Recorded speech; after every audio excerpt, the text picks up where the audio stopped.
Welcome back to my channel. I'm so excited. It's always a pleasure for me to meet you all on a beautiful day like this. Hope you all are doing great. As for me, I'm good. I'm fine. Are you new here? Welcome to the Fix It family. Are you an old subscriber? Thank you so much for coming back.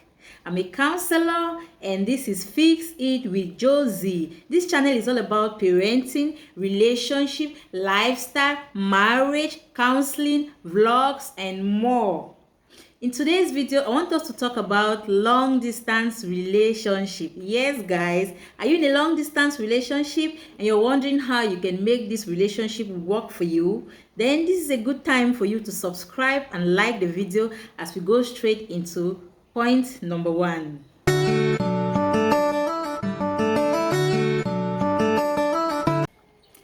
There are two types of long distance relationship I want us to look into. There is a relationship that started as an actual physical relationship, and then because of work or school, one of you traveled and it became a long distance relationship. The second one is a relationship that actually kicked off as a long distance relationship. Probably you met on social media and you have never met in person and things like that. And so you find yourself in a long distance relationship. So I want us to look what you can do so that you can better this relationship, or you can even make this relationship work out. So the very first point we are going to look at is believe in your relationship. Believe in yourselves. Believe in what you share with this person. You have taken the decision to be in this relationship. So the best you can do is believe in this relationship. What am I saying? When you believe in your relationship, you will not welcome all the noise coming from friends, from family. There is a tendency that in long distance relationship, there are friends who will come in, some of which are just they are looking out for their friend. And there are also family members who will come talking. Are you sure this girl is still with you? Are you sure you two are still on the same page? Are you sure he's not there doing other things? Some of them are just looking out for their family. They're just looking out for their friend. But then you know this person and you believe in what you share with this person. So don't entertain all the noise. What should you do? Block the noise. Block the noise. Focus on why you got into this relationship and try to see that it works out.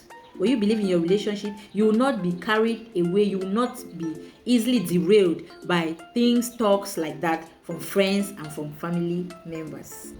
Secondly, you must have consistent forms of communication, quality communication. What does that mean? Create time to talk. Create time to have quality communication.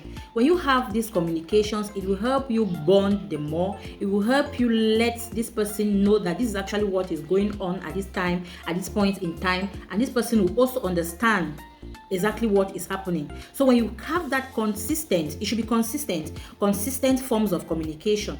I talk and agree that we talk maybe during the weekends, we talk maybe in the evenings and things like that. When you agree on this and you see that you make yourselves available to communicate, you actually have a good communication, which will help you build your relationship, which will help you form a strong bond with this person.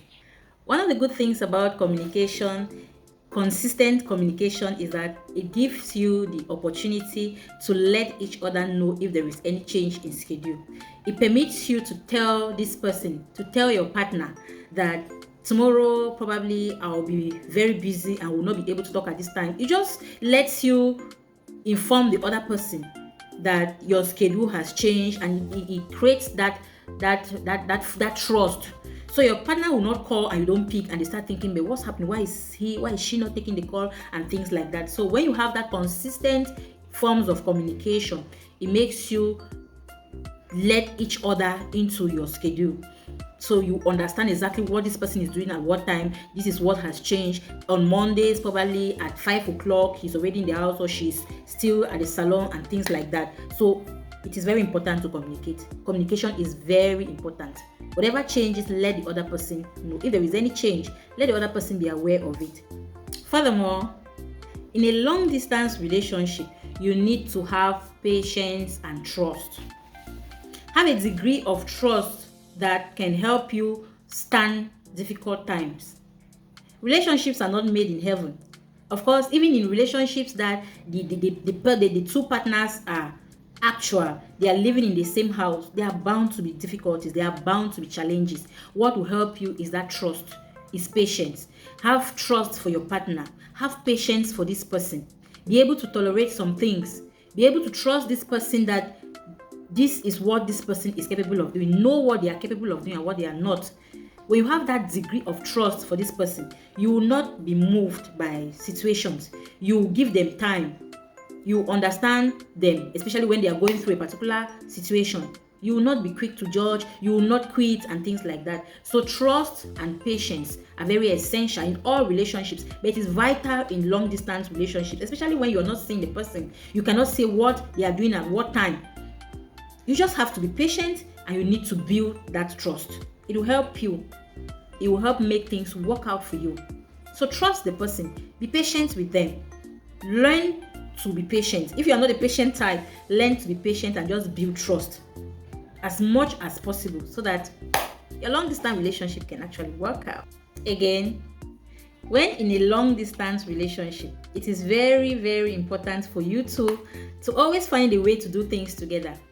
It can be very challenging sometimes how how you can make this happen, because there might be time difference and things like that, but you can create time, you can talk and agree, probably you can pray together, you can cook sometimes together.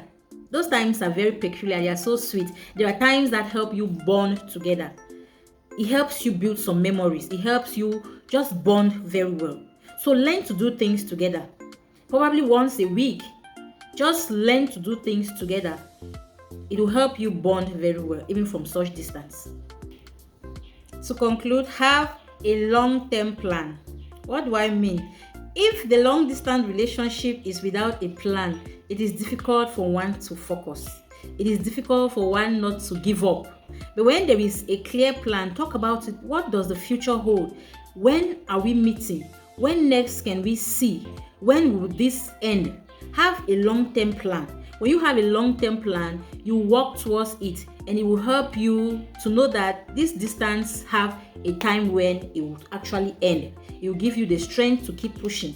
Because if long-distance relationship exists without a long-term plan, then what's the need of being in that relationship? If you are never going to meet that person, you are never going to see that person, then it's not making any sense to me. So in a long-distance relationship, you two have to make a long-term plan. Agree that either this person is moving over or you are moving over, so that you can close up the distance and start living together. You have plans to meet each other someday, and how soon. It gives you the strength to keep. It gives you something to look up to. It gives you something to hold on to. It gives you something to hold on to, so that you know that while you are persevering, while you are trying to keep this relationship together, there is a day when everything will be worth you. There is a day you actually celebrate and know that the wait, it was worth the wait. Yes. So have a long-term plan. Have a long-term plan in a long-distance relationship. So guys, please let me know in the comment section if you're in a long distance relationship and what you're doing that's really working for you, how you have been able to pull through all these years. I'm actually in a long distance relationship because hubby is working very far away from me, and I've been in a long distance relationship for more than 7 years. Yes, hubby just visits and goes back, and we are pulling on so well. And so I decided to share these tips with you because it has worked, it's working for me, and it can actually work for you if you decide to follow them. So guys, if you have watched up to this point, please give this video a thumbs up and subscribe so we can grow this family.